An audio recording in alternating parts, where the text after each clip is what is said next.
Good evening and welcome to SAFC Fan TV on this Thursday evening, another edition of Thursday Night Live. Joining myself, Philly, we have the Mad Mistake. Have you had a good day, Terry? Oh, hold on, wait there a minute. That shouldn't have been on there. That's just stupid, that. What's that doing that for? Every single bloody time I do that. Well, let's see. Well, it's been a canny day. I've been to work all day, Grafton, been for a 4-mile run and had me chicken salad dinner, so I'm happy.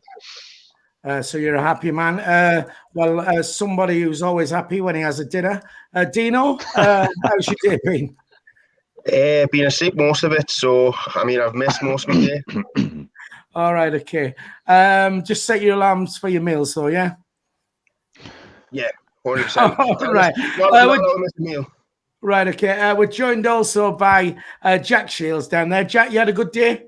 Yeah, it's been all right. A little bit tiring today, as I always am towards the end of the week. But no, I've been all right. It's been not too bad today.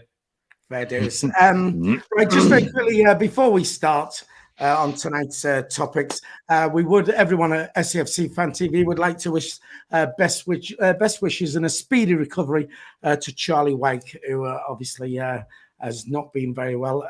Last we heard, he is on the road to recovery and is feeling a little bit better now. So speedy recovery and best wishes from all the team down here at SAFC Fan TV. We are also going to, after the 1-1 draw at Shrewsbury, we're going to start a poll again. We'll do our usual Johnson in, Johnson out poll because it tends to change each time we do one of these programs. And it finished on the last one, 72% wanted Lee Johnson in and 28% out. We'll see if that's changed any. So Shrewsbury won, Sunderland won. Overall performance, Jack, do you want to start us with that? Yeah, I thought first half was exactly what you want from a Sunderland team. We were on the front foot. We got the early goal. We were on the ball. And sitting there 1-0 up, particularly when they had a man sent off just before half-time, we're doing all right. 1-0 up. They've got 10 men. You go into half-time and you're thinking second half should be where Sunderland kick on, where we go on, we continue to dominate, we get a second goal, we see the game out, or we even get a third, and we turn it into a comfortable win. And for some reason, we seem to sit back a little bit. We seem to be, low on energy, low on a bit of ideas in terms of going forward. We seem to allow Shrewsbury to get a physical foothold in the game and start dominating and bullying us a little bit like we have done in previous defeats to Rotherham and Sheffield Wednesday and one or two others. And they didn't have a load of chances, but unfortunately, when you let a team get on top like that, there's always the threat that they're going to get a goal, and they did. They got an equaliser. And overall, judging on the second half performance, you can't really deny them that equaliser. I thought that they were the better team in the second half. I thought they were the team that deserved the goal. And even after the goal, though, we've still got 20 minutes and you're expecting Sunderland to come alive, to be on the front foot again. I must stress again, against 10 men, against the team that are in the bottom 6. We should be a team that's aiming for promotion, having a bit of ambition. And it was just really, really flat. We looked tired. Like I say, it looked like we didn't have a clue how to attack and how to go forward. Summed up in the last minute when we get a free kick, and I think it was Leon Dejarc who puts it about 25 yards over the bar, which I thought was absolutely appalling football when we've got everybody forward. So just really disappointing. People said it wasn't a loss, but it did feel like a loss to me. Yeah, fair enough. We are live, which means you can join us and have your say via the live chat. On there already, Armour says, looking good. This is a reference to the title we put on this. We haven't played well in a good few weeks and barely scraped to win against Ipswich. Dan Humphrey says, evening all. Dean SCFC on there. Mark Naylor, a new member, he has joined. Don't forget, you can join and become a member of SCFC Fan TV for less than 50 pence a week if you want to do that. And you will help the channel out immensely by doing so. Brian Gardner is in there as well. Evening, lads. Interesting to hear your take on Lee Johnson. We will get to Lee Johnson a little bit later on. We'll do that. David Walker. Mandy Gray is in there as well. Dino, the match on Tuesday. Shrewsbury won. Sunderland won. Overall performance, what did you think? I was a bit disappointed that we let a 1-0 lead up against 10 men, but I thought first half it was a quite open game. We were attacking them, they were attacking us. That Ogbletter, I think he was called, and Ioho was showing the paces, and showing their pace, and I think we struggled a little bit. I mean, I thought Gooch was playing okay at right back, but he was getting done a couple of times by Ogbleta. But I thought we passed the ball a lot better than we have done. We're trying to carve out chances. It was just that final pass, or we weren't pulling the trigger, and then all of a sudden Alan Pritchard pulls the trigger and scores a fantastic goal. Obviously, them going out to 10 men. I mean, was it harsh? I mean, the camera kind of misses it, but sees it. You see him going, but you don't see exactly what he does. He looks like he might scissor him, or it didn't. I mean, I've seen yellow cards given for that. And on the referee, I thought the referee actually had a decent game. He was letting play flow. He wasn't calling for silly free kicks when players were just hitting the floor. I thought the referee actually had a decent little game. Second half, I mean, the thing about when people go down to 10 men, then it's expected you should go on and get more goals and outplay them. But, I mean, when it goes out to 10 men, teams go down to 10 men, some teams play better with 10 minutes. It's strange. Everything gets changed up, and we expect someone to go on, push on, score a goal, but it doesn't always work like that. I've seen people with 10 men win games, and I hate when teams go down to 10 men because, like you say, everyone expects you to do something different, and it doesn't work. And when they do get on top, everyone's like, they've got 10 men, and I just don't like it. I don't like when a team goes out to 10 men because I always feel like we struggle against 10 men, which is mad. It's not as a big advantage as people actually think. I believe anyway. Obviously, them had their 10-minute spell in the first half from kick-off to what attacking were, and then it settled down a little bit. We were getting a little bit on top, and then we made that substitution, which it baffles us. Don't get us wrong, I was baffled with the substitution to bring Evans on, but that wasn't why we conceded the goal. People are saying we conceded the goal because Evans got brought on. It wasn't. It was sloppy passing. We were giving the ball away. Pritchard gave it to Luke O'Nine, and Luke O'Nine wasn't expecting it. I think it went out for a corner, and then they took the corner. We headed it away. It bounced on the edge of the box, and that Obo or Ioho just swiveled and just a snapshot, and it went in the back of the net. I mean, that can't happen. It was one of them. It wasn't like that outplayed with it. Just bounced and he swiveled and shot first time, and it found itself through all that men and went in the goal. And then from there, them sat back and defended, and we chucked on McGeady, we chucked on whoever else we did chuck on. I can't remember who we actually did chuck on. And Diago. Just the final ball, we're crossing the balls in, no one was getting on the end, the crossing was overhit, underhit, we couldn't beat the first man on crosses.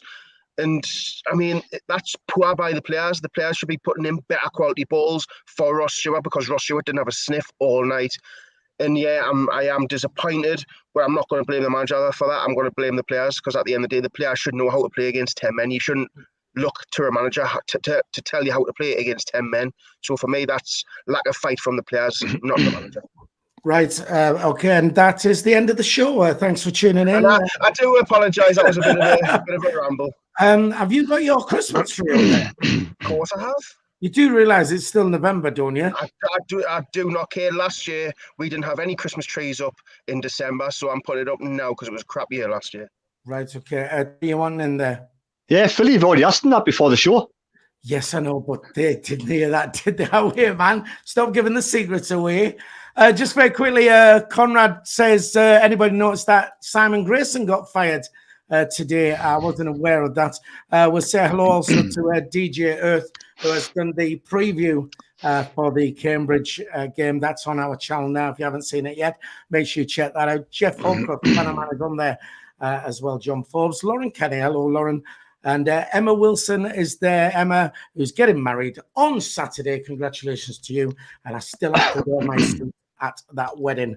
Terry, Shrewsbury 1, Sunderland 1. Overall performance? Well, like the lad said, the first half I thought was very good. I enjoyed it. One of the better first halves we've had for a long time. Again, it's against a very poor Shrewsbury side. No disrespect to Shrewsbury. They're where they are. The fourth off bottom. They've lost 10 games. They're not a good side. They're going to struggle to stay in this league this season. So we should be going to those teams and you know, sort of having some opportunities to score goals. And apart from, really, for me, the right back and left back, it's unfortunate we got no right back and left back at this moment in time. They're all injured. So we've got to put these midfielders back there. Apart from Gooch sort of going missing a lot and leaving big gaping gaps on the left-hand side where Winchester had to go back and cover and O'Brien had to go back and cover. And the same on the left-hand side, Luke O'Neill was going up the pitch, obviously under instructions from the manager to go up there and try and get goals. And then there was Doyle going across and covering. So, I mean, apart from that, I thought the first half was good. I really enjoyed Pritchard's first half performance. I never expected him to be on the left-hand side at all. That was the last place I thought he would be, and I thought he played there really well. One of his better performances. And his interview says it all. He was absolutely gutted. He scored that beautiful goal, and he said, I don't really care about the goal. I'm sick to the teeth. The whole team's devastated. It's 2 points thrown away. It's like a defeat. It was absolutely gutted. So what happened at halftime, I have no idea. Because people say some teams play better with 10 men. We went out with 10 men with McGeady, and we got absolutely smashed. That's how bad we were then. So there's no reason why we couldn't come out the second half and say, right, we're leading 1-0. There's no reason to go hell for leather. We need to dictate the pace, dominate the game, pass the ball around, control the game. When gaps open up, when the other team gets tired, then we'll go and try and take our chances. You know, we're leading 1-0 against fourth off bottom, a very poor side. So for me, the whole team, if they came out and expected to get 3 points, if they dropped the intensity by 15, 20%, that's poor by the whole team. And I'm not even going to go what happened at the halftime team talk. We don't know what Johnson said. I don't know whether Johnson wanted just to sort of, you know, I don't know if he didn't want them, maybe not to go hell for leather, I don't know. But we just sat back and we tried to defend. It was like they had 12 men, we had 11 men. It was like they were far better side. How can you go from being that in the first half to that in the second half?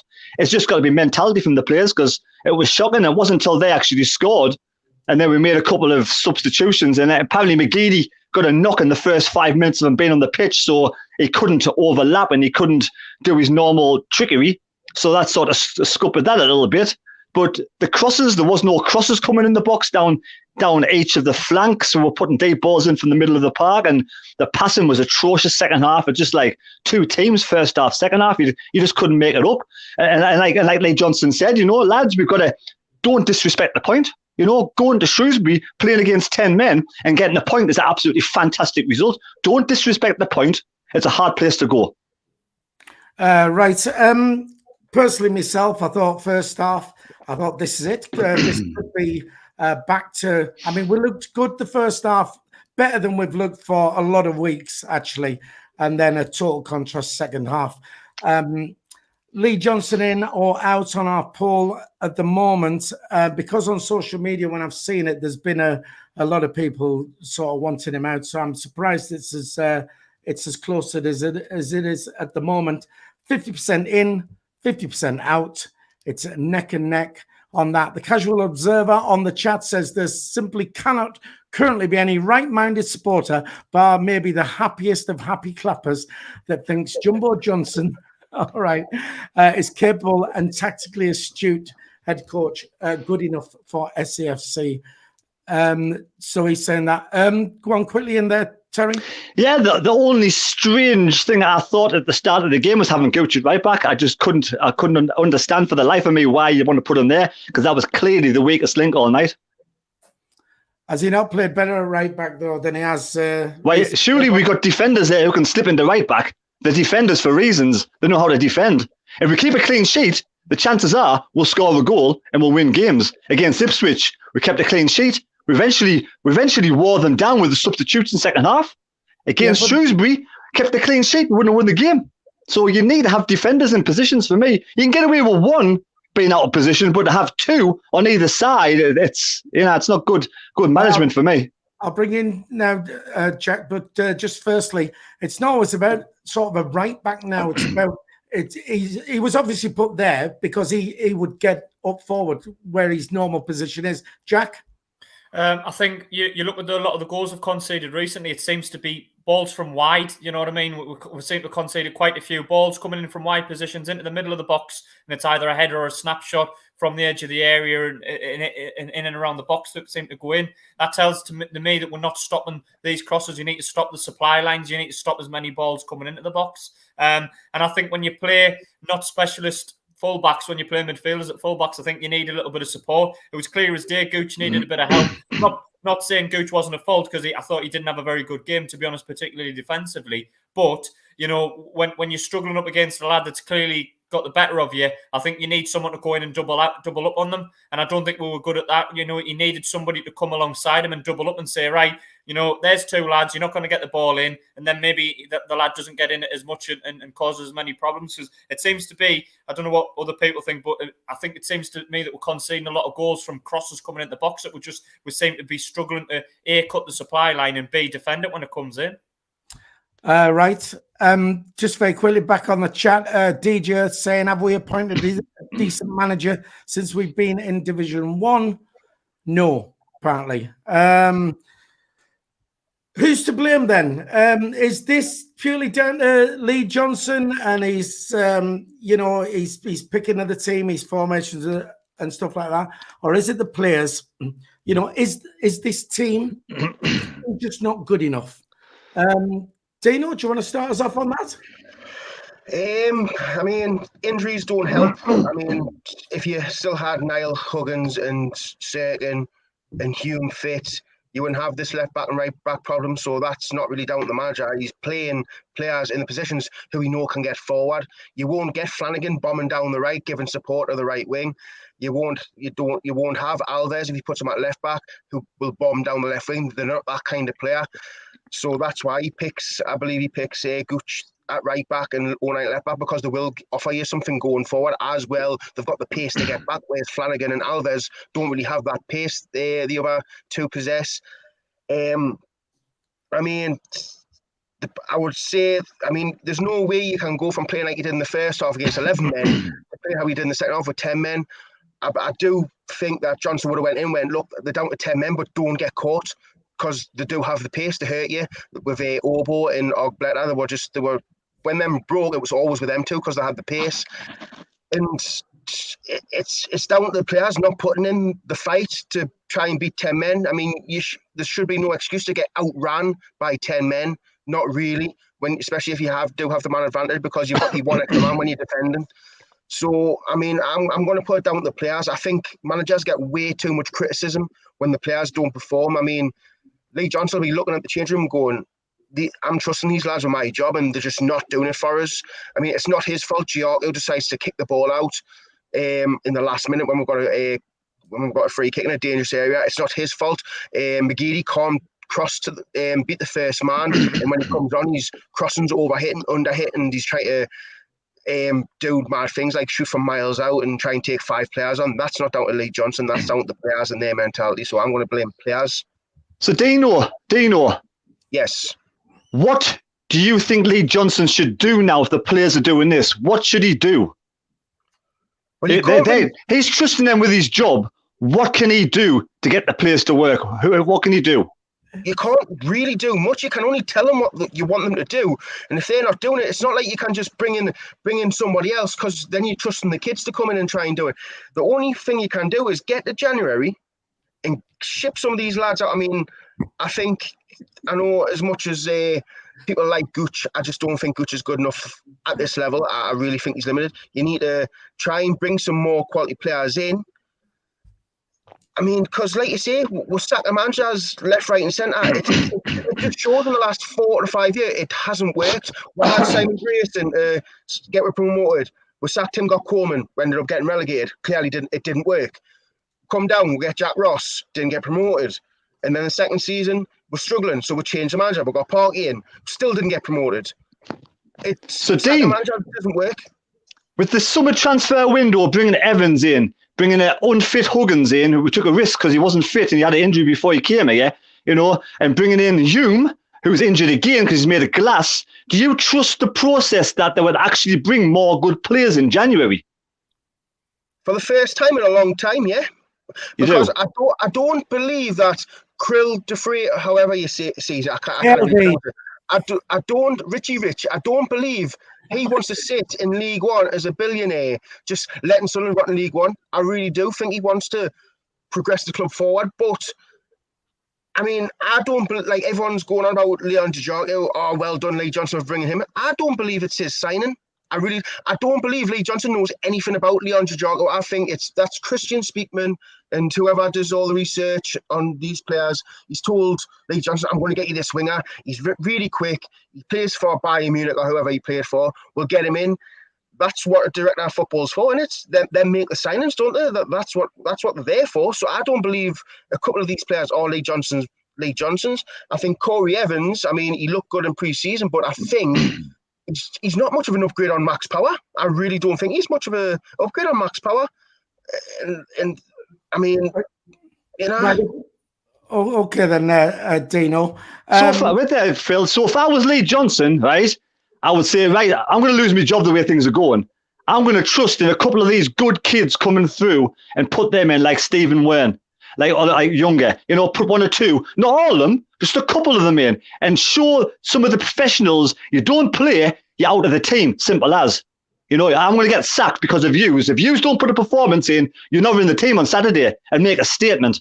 The thing is, though, it's all about do you trust the young kids to come in? I mean, we've seen with last season, he didn't really trust Daniel to come in at that point because he didn't really know much about Daniel. Now Daniel's into the fold and he's been really, really good. I do think... To be fair, Dino, Stephen Wern and these kids have actually shown that it looks like they have got a bit of quality. But also, having said that, we saw Dan Neil at pre-season seemed to have a bit of quality, and then he didn't really get a chance. So I sort of it works on both levels. What you're saying? But as well, Dean's saying you cannot trust some of the youngsters, but why are you going to trust players that are constantly letting you down? Right, okay, fair enough. Just very quickly, 155 people on the stream at the moment and 60 likes. We like to try and get to 100. Just hit the thumbs up if you would, please. It'll take you a second to do that. And if you're watching, you haven't subscribed, please subscribe to the channel. It's free to do so. I was going to go to you, Jack, but Dino's quickly wanting in. Yeah, with the whole kid thing, I mean, someone just made a good point there. What happens if the kids don't perform? I mean, at the minute, you'd chuck them into the deep end, wouldn't you? And then maybe the manager will get sick. Why are you putting him in? He's not good enough. You should be putting this person in. You're damned if you do and damned if you don't. And you want to try and protect these kids as well at the minute because, like you say, there is a little bit toxicity going on. And you want to try and protect these kids. You don't want to chuck them into the firing line. They don't perform and then everyone's on their back. You've got to try and protect these youngsters. Yeah. So they come into a match and they play the first 45 minutes and they don't perform. We're in the same situation we are now. We're no worse off. We're getting beat. We're losing points left, right, and centre. You know, at least you're giving them an opportunity to perform. You're proving to the players that if they're good enough, they get into the team and that you trust them to perform. You're giving them the opportunity. That's what they want as young Sunderland players. They want to come through and be brought into the first team at some point in their life. That's why they train. That's why they perform in the 23s, because some of them will have it. Or some of them won't. Clearly, some of them won't. But there's one or two gems there that just might shine. Right, just very quickly, I'll come to you, Jack. On the poll at the moment, 53% out, 47% in on our poll. If you want to use that poll, it is on the live chat. Just do that, and it's a lot closer than I thought. So I like to see that. Jack, is this team squad actually good enough? It depends what your class is good enough. I think it depends what your standards are. Well, promotion, really. That's the ultimate aim, isn't it? I look at it, I'm not sure. I mean, we always should be aiming for that. Is it a work in progress towards automatic promotion? Possibly. Should we have had the results with this squad? Should we have had the results we've had over the last 6 or 7 weeks? No, we shouldn't, because I think the players are better than losing whatever we lost at something like 5 League One games in the last 8, isn't it? Or 4 in the last 8. I might have lost count. Might have made a mistake with that. I think they're better than the recent results and they're better than the recent performances have shown. I think it's sometimes an easy cop out for a manager, particularly when they've lost the job, to blame the recruitment. That if they've got a director of football in to say, "Oh, well, they weren't my signings." We saw it with Paulo Di Canio, didn't we? Where I'm going back quite a few years now, I will admit. But when Paulo Di Canio was sacked and we were struggling that season, he said, "Oh, weren't my players. I didn't sign off on any of the players." And I always think it's a bit of a cop out from the manager when they're working under a director of football with the recruitment model. They must have some input. They can't be solely, hinging on the other director of football bringing in players that they don't know about. So I don't buy that Lee Johnson hasn't really known any of the players or hasn't had to say in any of the players that's come in. I might not have had 100% to say, but I think he will have known. And I just think at the minute, I think our standards should always be to aim for automatic promotion. I think all of this building, I get it. I get why people are saying build and give them a bit more time, but ultimately, every month, every year we're at this level. You know, if we're not getting towards that level, we should be asking questions. We should be saying, why are we not, you know, playing better football? Why are we not getting better results? We won against Ipswich, but it was far from a convincing win. You know, other than that, we haven't had a win in the league in the past sort of 6 or 7 games. And I'm looking from a Lee Johnson Sunderland team to be going on Saturday now to Cambridge. I mean, not being arrogant, but going there and wanting to win the game and turn up and have a good performance. And if we don't, I'm looking at it thinking, where do we go? How much longer do you give? How much longer do you give him in the hope that he's turning it around? Sometimes you can be a bit blind with your faith in somebody, and maybe we're getting to that stage now. You know, we're a year down the line. It was about this time Lee Johnson came in last year, wasn't it? Late November and early December. Are we any further forward as a squad? Are we any closer to getting to promotion than we were a year ago? Not really, are we? I mean, the style of football, yeah, it's a little bit better than it was under Phil Parkinson, but anybody could get a Sunderland team to play better than Phil Parkinson used to. It used to make your eyes bleed, didn't it? So, I don't know. I'm leaning towards the outside, particularly if we get beat. If we lose on Saturday and it's a poor performance, I'd have no problems with sacking him next week. Right, okay. On the chat then, Michael Bramley says, good evening, top streamers. Totally understand what Dino's saying, but the players still have a job to do, i.e. duties instructed by the manager. Jeff Brown, the BBC News reader, says, so what did Fergie do in 92? He played the youngsters. Fair point. There's a difference between Gary Neville and all them to Dan Neil and Stephen Wynn. Come on, let's be fair. There's a big, massive difference there. Yeah, but we're in League One. They're in the Premier League. That's the difference. There's a total difference in quality as well, though. There's a total difference in quality. Different quality, exactly. Premier League quality, League One, very average. Difference again. Well, Glenn Elo says the answer is somewhere in between Terry and Dino, which, I mean, this is probably right. Right then, well, I'll tell you what.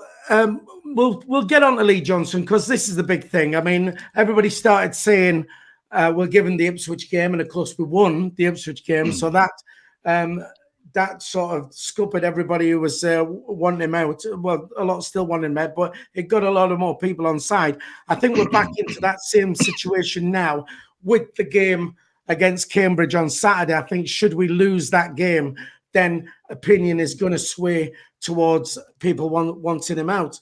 Now, people are complaining about Lee Johnson and that. Should we actually be looking beyond that and at the owners? I mean, people are now saying that, you know, the buys, the players we brought in have just not been good enough. So is that not down to the hierarchy? Terry, do you want to start us with that? The jury's out at the moment, to be honest. I mean, I want to believe in what's going on with the club. I want to believe in the owner, but you never. He's like the complete opposite of what Stuart Donald was. There's no statements, nothing at all coming out from the club to give you any sort of indication what's happening. It's like we just completely blocked out altogether. We don't want anybody to be anywhere near like Stuart Donald, but every now and again, it's a little statement saying, "Oh, we're going to make 1 or 2 purchases in the January or whatever, or this is happening, just something along the lines." I mean, I think we all led under a false pretense in the summertime. We got the kids in.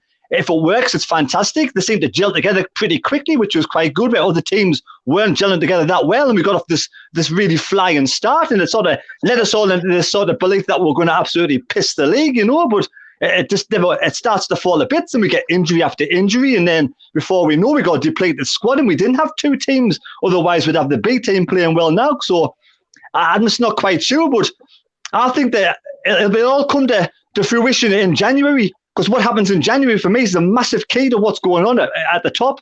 If we do, you know, bring a striker in and bring a right back in and bring like a strong midfielder, sort of captain, sort of somebody who's actually who can put the boot in, but be really strong in the centre of the park, a big brick shithouse who can control the game. If we go out and get 1 or 2 of these players, then we're thinking, yes, maybe they're the intent's there. But if we don't and we get 1 or 2 of the little kids again or freebies and we don't spend any money, then I'm thinking, what's actually going on?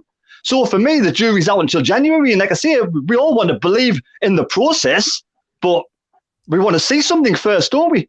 Right. Okay. A couple of things I'll pick up on there. What you said. You said at the start of the season, we brought the youngsters in and all that. Everybody last season was screaming for the to give the youth a chance. And now they come in, all of a sudden, oh, we're playing kids, it's not good enough. And the thing you said about, I didn't say it wasn't good enough. I just said it's like you need sort of good balance, don't you? Right. Okay. You also said about a statement from the club, just something, and we all know, Stuart Donald laid his cards on the table and did that. But before that, I don't ever recall, this club, telling the fans anything. It was always sort of a closed shop. They didn't do that. And I think we got spoiled in a way from Stuart Donald saying, look, this is how it is. We'll tell you how it is. And nobody wants us to go back to that. But I think we've just gone back to how it's always been. And I think because we've had the Stuart Donald thing, like you say, you'd like something from the club saying, this is how it is. This is where we're at. This is what we intend doing. Even if you've got like a little, I don't know, like a little statement, a little interview, maybe it's once a year, just off the owner, just to say like he's actually there. He does talk, and he likes to talk sense, and this is what he believes in. This is what he's going to do. Just a little something, just to sort of make us believe a little bit more.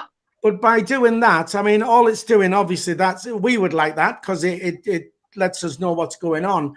But does it not then tell other teams in that division what our plans are? Well, you don't give away too many secrets. You just sort of, I don't know what it is, but I mean, they don't believe in this process. Is it 1 year? Is it 3 years? We're going to be in League One in 5 years' time.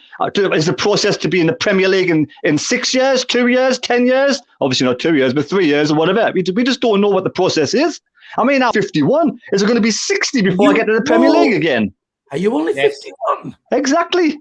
51. I don't want to be 60-year-old and waiting to be still playing in League One, for God's sake. I know we have no God-given right to be out of League One, but we are the biggest club in League One. The owners are getting the biggest amount of money off the fans in League One.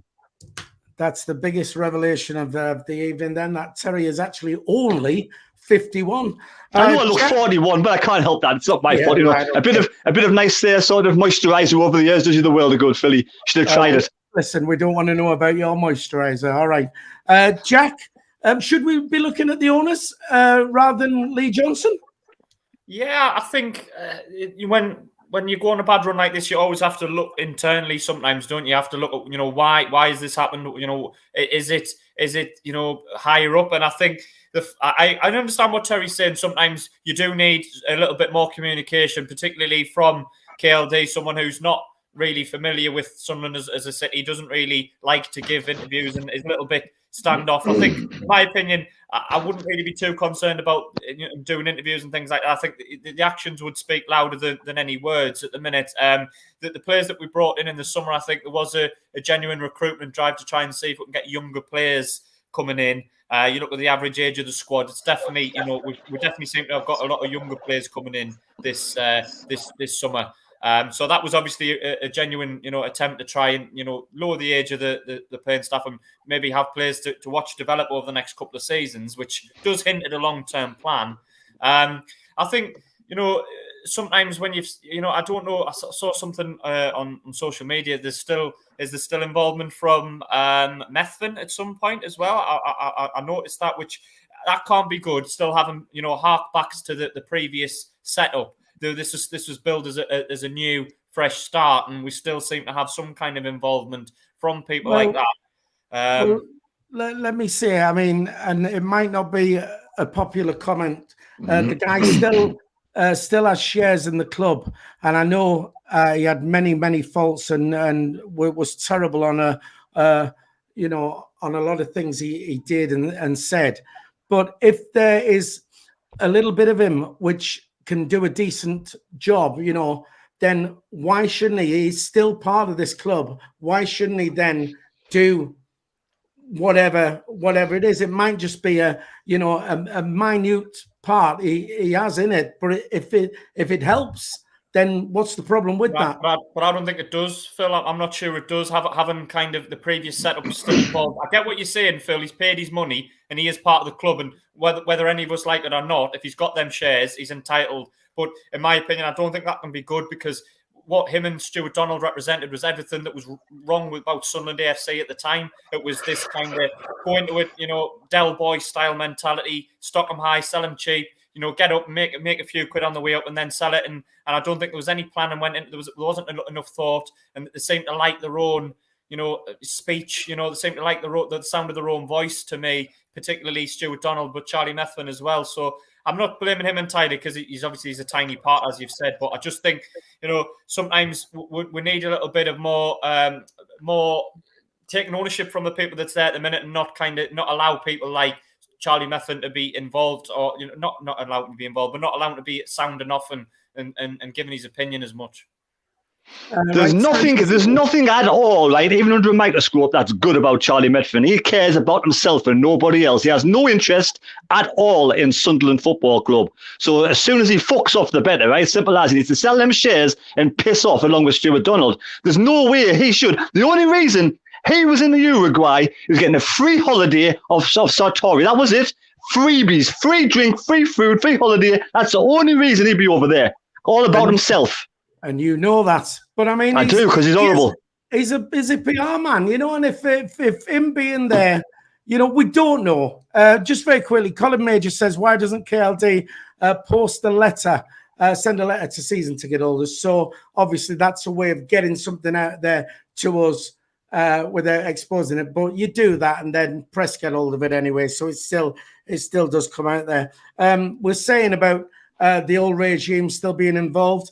There are still signs of Stuart Donald having the traits of the way he ran the club still now with there's still a bit of penny pinching and the way the ticket office is not open and only certain days and it seems they're still running this club like we're on a budget. So Stuart Donald could still have quite a hefty say in the background. We'll come to you, LJN. And should we be looking beyond LJN to the owners? No. I mean, Stuart Donald shot himself in the foot because he was promising all this thing and it just didn't come through. Why? I'd rather than just keep themselves to themselves and just doing the work behind the scenes, looking at transfer targets now, looking how to progress with and stuff like that. I don't think we need to hear from the board. I really don't, because at the end of the day, they're the one with the money, and it's their club, so they don't have to do anything. They don't want to, and I don't know if Krill Louis Dufresne's English is very good. I think it's supposed to be okay, but as long as he's doing the work behind the scenes, I really don't care. I mean, there's conspiracies now I've seen on social media. Oh, it's all Krill Louis Dufresne's fault. I mean, if Krill's happy with what Lee Johnson's doing, let's be fair, right? We're 5 points off top. Is it a game or two in hand? Destiny's still in more hands. It's not like we're not performing well, but it's not like we're miles away. We're only 1 or 2 good performances from getting back to what we were at the start of the season. It's a bit of a confidence thing. And, I mean, who are we to question Krill Louis Dufresne at the end of the day? He's believing in the process. So, I mean, we're in a lot better shape than what we were when we first came into this league. We've got a billionaire owner. We don't have a 10 millionaire owner, what Stuart Donald was. We've got a billionaire owner who has connections with Monaco and blah, blah, blah. So, I mean, I'm trusting in the process because I don't believe Saka Manchas does anything. It just keeps you it's proven in the last 3-4 years. It does exactly the same thing. You can change your manager, but you can't change your players. You need to improve the squad to get up there. And last season, the squad was worse from the first season when we won here because we lost the likes of Catamol and all them lot. And then we've lost Ledbetter, Power, Wyke. So it's still a rebuilding job, and I'm going to trust in the process. I think the signings we've made, some of them have been okay, some of them have been poor, but I'm not expecting every player to bring in going to be class because that's unrealistic to expect every single player to be amazing. We've had a couple of good signings. We've made some signings which aren't the best. Going into January, hopefully make more signings. Hopefully they're going to work out for us because at the end of the day, every player you buy is a risk. And breathe. Terry. I'm just wondering how long Dano's going to give him, though. I mean, is he happy to probably not get any points between now and December and now to January? How far down the table are we actually going to slip? Until it comes until it's I'm trying to think, maybe 10, 11 points outside the playoffs. Because at the end of the day, we're still in there. Why sack the manager when we're still there? Because you might bring in a manager and it might still not work, and then everyone says, "Oh, we're trying to sack Lee Johnson because it's not working." It's you're damned if you do and damned if you don't. At the end of the day, we're still in the playoffs. We're 5 points off top or whatever we are. I mean, you sack them now. It makes no sense to sack them now because we're still in the hunt. We're still not far away. Right. Just very quickly, I'll come to you, Jack, and then I'll go to you, Terry. I want to give a shout out to Chris Barnes and say thank you very much. He's just joined as a member, our latest member. So a round of applause to him. Don't forget, if you do want to donate to the channel, you can do that by becoming a member for less than 50 pence a week, or you can use the super chat or super stickers. If you like, there's a little $sign at the bottom of the live chat. You just click on that. There's a slider, see how much you would like to donate, and it's all gratefully accepted and does help to us the cost of running the channel. Jack, you was wanting there. Well, I was just thinking if we need to make a decision shortly because, you know, we've talked about in the last 2 or 3 weeks, Lee Johnson in, Lee Johnson out. I think the club needs to make a decision shortly because we've got January coming up, haven't we? We've got a lot of games coming over the Christmas period.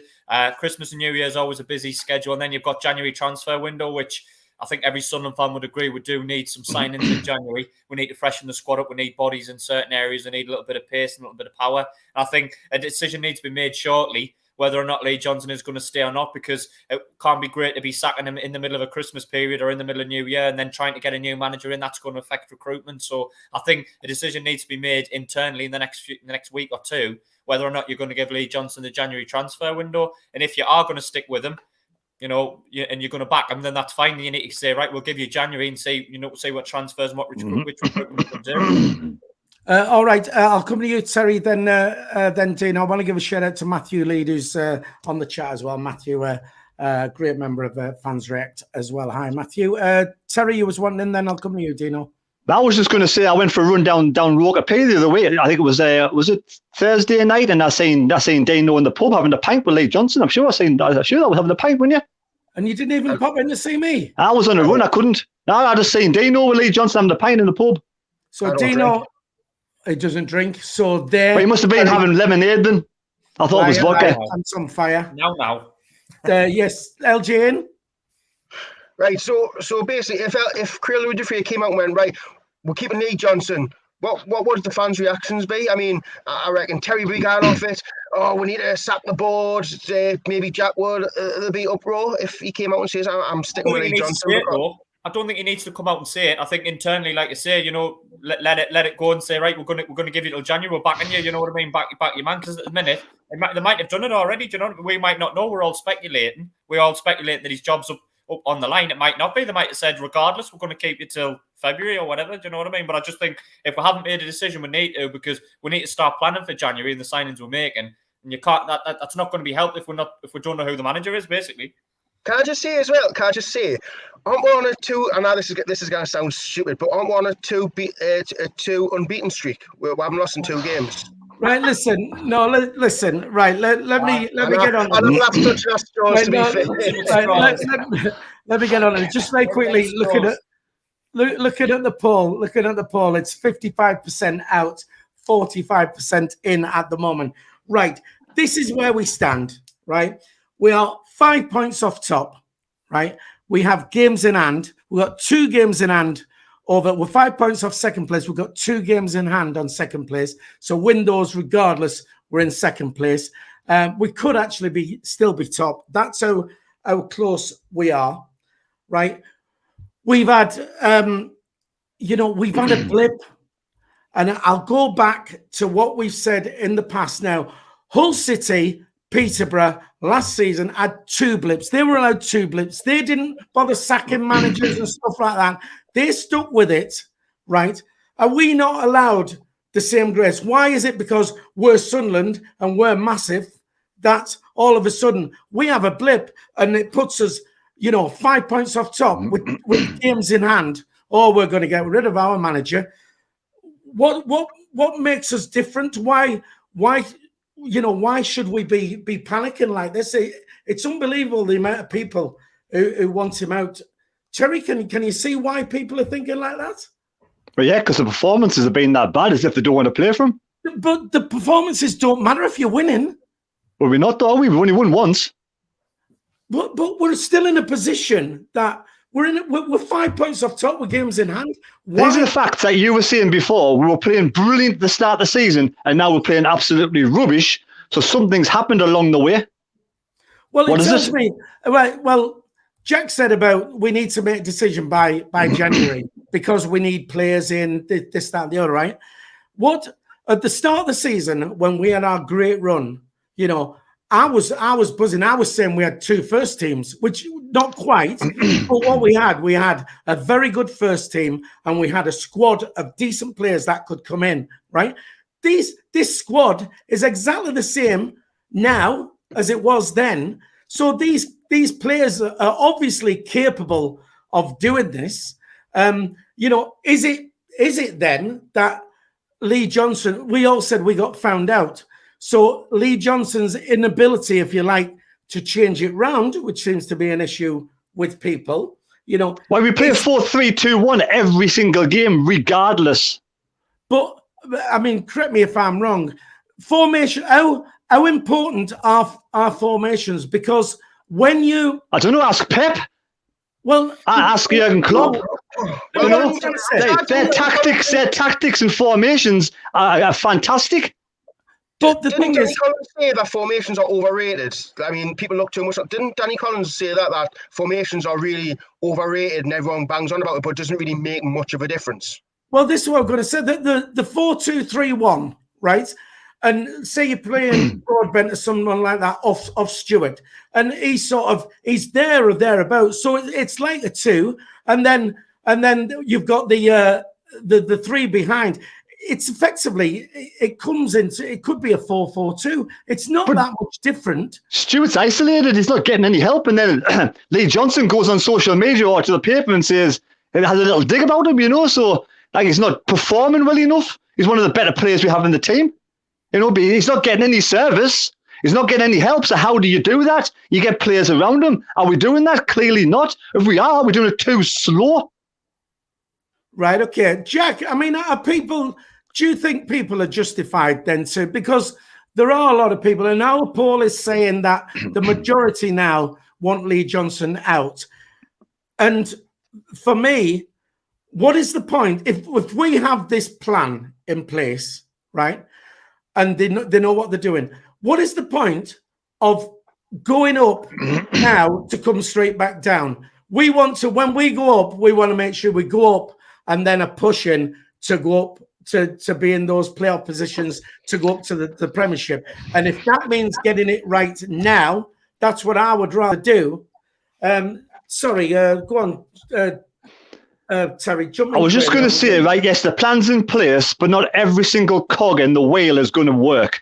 Not everything. Like Dano says, some of the players are going to go in the January window. Some of the players that have come in are not good enough. It doesn't mean because Lee Johnson's the head coach that he's going to be the Messiah and be the one. I know it doesn't mean he's not going to be either, but it might not be good enough, simple as. Right, okay. Jack?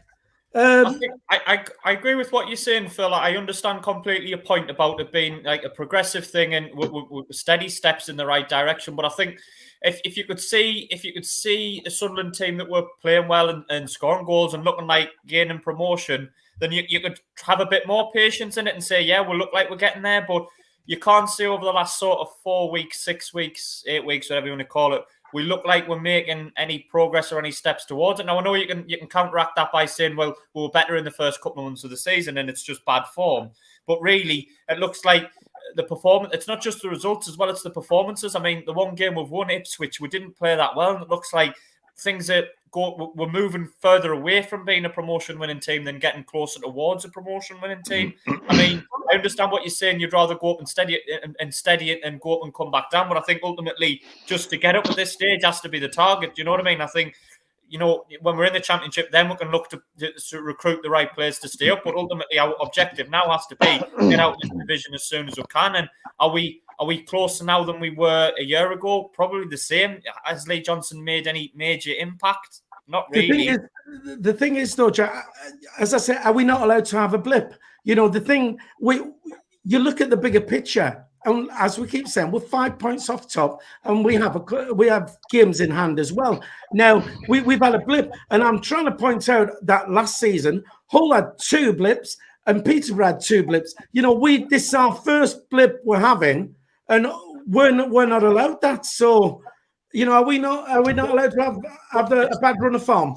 But we are allowed to have a bad run of form. But I just think his comments afterwards as well. I'm going off on a tangent a little bit here, but his comments afterwards, he had an opportunity there. I'm not saying dig any players out, but he should have come out and really been honest and said, look, a result like that, 1-0 up at half-time against 10 men against a team in the bottom 4, that's not acceptable. It was a poor result. Instead, he come out and he tried to put a spin on it and say, oh, this is a good point. You know, don't disrespect coming to Shrewsbury and getting a point. I'm just looking at him thinking, have you got standards? I understand what he's trying to do, trying to take the criticism, take the pressure off him. But have you not got any standards to be looking at it and saying, no, I'm going to come out and call it for what it was, a poor result? Where's the standards on him? Is it, you know what I mean? He's getting down this route of, oh, well, if we're getting the playoffs, that'll be a great season. And it's not really, is it? Let's be honest. Let's have a bit of standards. It's not. Right. I'll come to you in a sec, Terry. LJ in? I mean, the target is get promotion, isn't it? Are we not on target right now? Of course we are. The target is get promoted. Are we in that target? Yes, we're 5 points off with 1 or 2 games in hand. Until the target is looking less likely, where we're dropping more points and other teams are winning, and then you start to think about. But right now, we're on target. So it'd be stupid. It's like saying Pep Guardiola, he's third in the league, but he's like 5-6 points off the thing. Why would you sack him? It's 6 points. You can make that up. Teams get beat all the time. Teams drop points. Teams have blips. I mean, we look at Peterborough all the time. They'd be top, then they'd have a blip, and then they come out of nowhere again. It's just one of them things. It's a confidence thing. And we can't help that. Players are inconsistent. I mean, you don't know what you're going to get on a weekly basis with some of these players. I mean, last season, McGeady, you knew what you're going to get with him. You knew he was guaranteed to get an assist or a goal. Now with McGeady, you don't know what you're going to get out of him because he's not performing. And that's not down to LJ. That's down to the players not performing, getting the standards out of themselves. Right. And at the end of the day, we're on target. So I don't know why we will get rid of him. We're on target. I'll come to you in a sec, Dino. Well said, Dino. We are still on target for that. I want to give a shout out to Bob Bass or Bob Bass, however you want to pronounce it. He's just joined as a member. He's our latest member, a new member. Round of applause for Bob. Thanks for supporting the channel. And before I come to you, also Terry, we got Dino's dad's on here saying, Phil, we have a blip every season and never get out of it. Terry, on to you. Just for me personally, right? I watched the game on Tuesday. I was disappointed. I was really disappointed. Then you go into and you watch someone like Pritchard come out with what he said, and he looked absolutely gutted and dejected, and he wants to put it right on Saturday. And I kind of get behind the lad. I kind of want to will him on to win on Saturday. I'm back with the team again. Then you listen to Lee Johnson. He starts off by saying, it wasn't very good, this, that. And then he starts spinning it around saying, well, we got a point. Basically, don't disrespect the point. We're playing. It's really hard to come and play against Shrewsbury.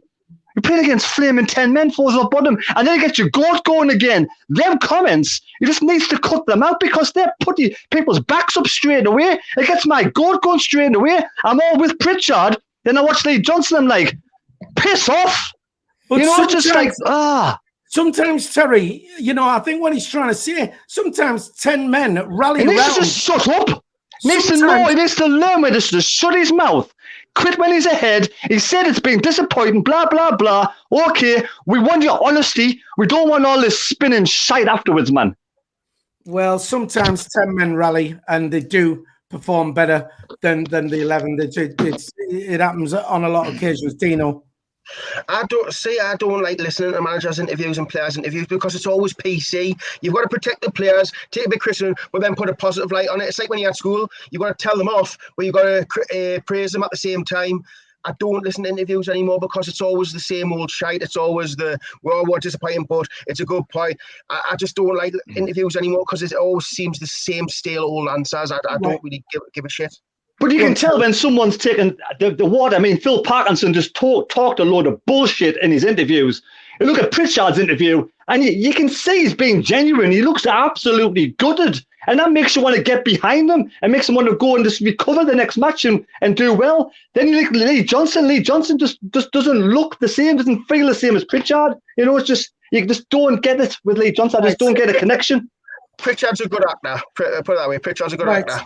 Listen, okay, right. Let me. Can I just jump in though? This is what I talked about a few weeks ago, and one or two people laughed at us in the comments. I just don't think Lee Johnson and the Sunderland supporters, I don't think we're always on the same wavelength. I don't think he doesn't. His comments and the way he approaches things, and sometimes his attitude, it just doesn't match with a lot of our fans. In my opinion, like, our fans want a bit of honesty. They want someone who says it as it is, and sometimes all this flowery, you know. Rubbish, if you want to put that word. I don't think helps his situation. I don't think he's not on the same page as a lot of our fans. Like, certainly not Terry. It's all right. It's all right saying that though, Jack. But you know, we got honesty of Stuart Donald up front, and this is how it's going to be. And Sunderland fans didn't like that, did they? That's different altogether.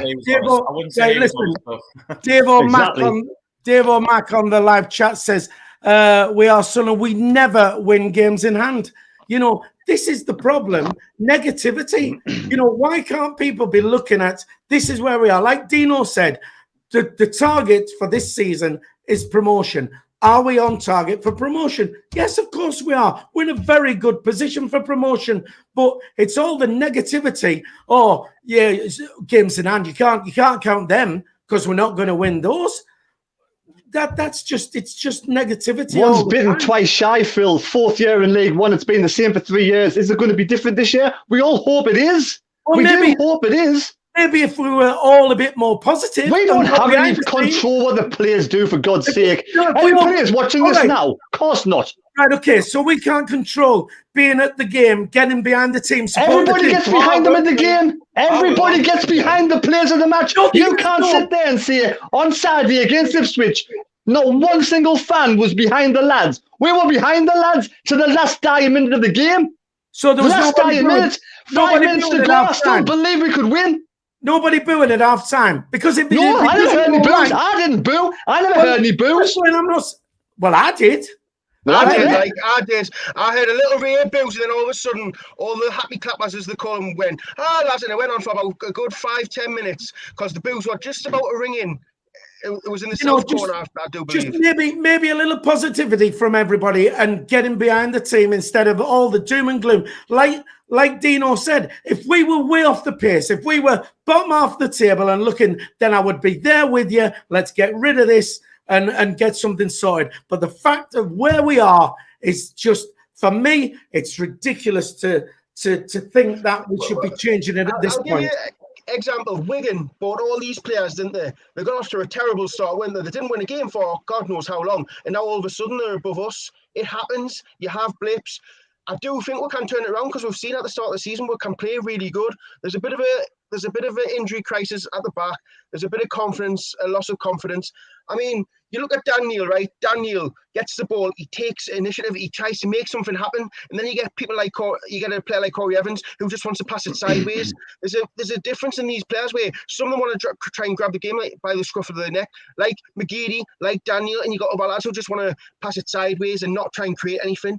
You need to try and get players who are going to get the ball and make stuff happen, and we don't have that at the minute because, like you say, there's a bit of a balance issue at the minute with midfield because at the start, Luke O'Nien and Daniel looked really promising in midfield. Then Luke O'Nien lost a bit of confidence, so we'll bring someone else in who isn't trying to take the game by the scruff of the neck. He just wants to pass it sideways and gives the ball away all the time.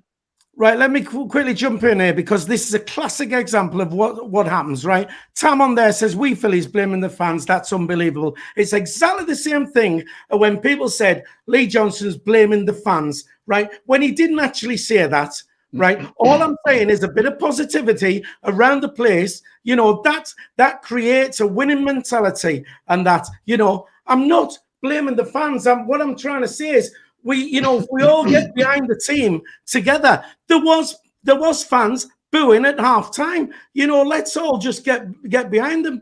It's all about creating a positive vibe, and surely we'll all benefit from that. But of course, as it happens, people want to pick things out, as Tam's done there, as other people who don't want Lee Johnson in started saying that Lee Johnson was blaming the fans when he mentioned about the social media thing. It all just gets, twisted. But there's no need to do that. There's no need to mention the social media thing. Just talk about the game of football and that's it. Be honest about what he's seen. Be honest about the players, and that's all we want. Honestly, we don't want other things to be talked about. So is he not being honest about the social media side of things? Pointing. It doesn't matter. That's not the game. Talk about the match itself. People say we want clarity and them to tell us everything, and then yes, but by Lee Johnson saying that, it's going to isolate some fans. Some fans are going to take it the wrong way. They've got to be more PC. The managers have got to stop blaming people. Stop, trying to turn a spin on a 1-1 draw with 10 men against the fourth bottom side and say it's a really good point, because it's not. Great. Just say, I'm gutted. We dropped 2 points today. It feels like a loss. We're going to try and do better on Saturday, and that's it. Right. Okay. Dino. I've just seen some Tony Lee, right? Our friend Tony Lee, right? This is what I mean. Even if LG took us up, he'd still want rid. So what's the point then? So he's gonna get rid of promotion and just get rid anyway. This is the mentality. Why would you get rid of a manager if he takes you up? Oh no, that would be crazy. That's stupid. That's daft. That if he got promotion, I'd hold my hands up and say, yeah, he's done a good job. Fair play. I don't think. I personally don't think he might. Some people go, oh, if he gets up, I still get rid. He's not good enough for the Championship. How do you know? Because he was with Bristol City, but we're not Bristol City. We're a different team. You get different investment. People keep going off like what he did at his old jobs. It's a totally different job. Bristol City probably don't have the financial backing to buy players, whereas we kind of do. So it's a totally different kettle of fish. Why say, oh, if he gets promoted, I still want rid? So you're basically saying if Lee Johnson gets promoted, you can't win with Lee Johnson. If that's the case, you're basically saying you've washed your hands with Lee Johnson. Even if he gets promoted, I'll still replace him. That's the problem. Yeah, I mean, people have already made their mind up. Right, look, fellas, if he doesn't. Look, lads, we're right out of time. We're not even going to get to a sort of it. Sorry, Tony. I was going to ask people, all these people wanting him out. What's the answer if he went? Because then, I was looking for realistic answers to that, because people start saying, putting unrealistic suggestions of new managers in and stuff like that. I'll tell you what. I'll take a quick prediction off you for Cambridge on Saturday. Terry? Regardless of what happens the game before, I go into every match still feeling happy, confident, still feeling excited about watching a game of football. I still believe we can win every single game, so I'm going to go for a 2-1 win. 2-1 win. Nice one. Jack? I think it'll be 1-1, and I think you'll just cling on another week or two. 1-1. Do you think 1-1 will be good enough for him to cling on? I think just, and then he's got 3 big home games coming up after that. If he gets those, me personally, I don't know. I said I wanted 2 wins out of 3. So if I stick to that and we don't win on Saturday, then he would go. But I think it's all about the performance as well. If we turn up and play really, really well, and we lose with a fluke 1-0 and we're back to them, then that's a bit more palatable than turning up and getting a flat result and losing, or a flat performance like we got the other night. Right, Dino? I'm going to go a sly 1-0 win. Because I just don't think we're in that mentality to score goals at the minute. We're only grabbing the one here and there, so I'm going to say 1-0. Well, Mr. Happy Clapper here says 3-1 to Sunderland. Back on track again. DJ says, running out of time. You can stream as long as you like, Philly. No, not when you have a job and you've got to go to work. You don't.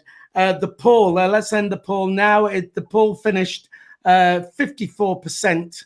Lee Johnson out, 46% for Lee Johnson in. So it's how many fake accounts has Terry got? Because he would have clicked on that about 10 times on his fake accounts. Do you know what it is, Dean?